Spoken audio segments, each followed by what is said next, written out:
Beginners, I'm speaking to you from the future, or is it the past?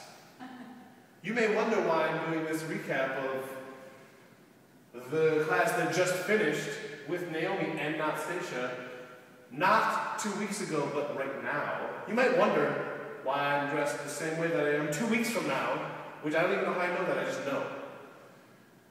Things happen. In any case, here's your recap. Sorry, it's late. Sorry.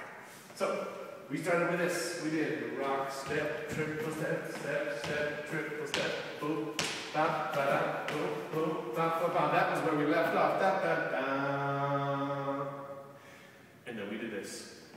We built it up. So we took the ending that we know and the beginning that we know, and we put them together and just turn it around. And just try to keep going. That's a swing out, y'all. And you guys did awesome. You did so good. So, when we did that, we showed you a couple rhythm breaks. First, we showed you the low downs, and we just face this way so that you could show them. It was ba-boom, anytime now.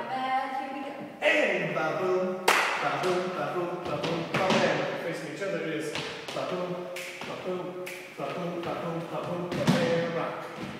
Another rhythm break we showed you was points. It is one, a bang, a hey, hey, ho, ba-boom. And the last one we showed you was the mess around. Hey, hey, ho, you just mess around. What's so sweet is you put those in, and then you guys started swinging out better with the rhythm breaks. So you got the swing out, you got those 3 rhythm breaks, and you got all the stuff we learned in the other recaps, which were posted up to on time. But again, my bad on that one there. But thank you guys very much for coming. We'll see you 2 weeks from now, aka tomorrow. And that is it.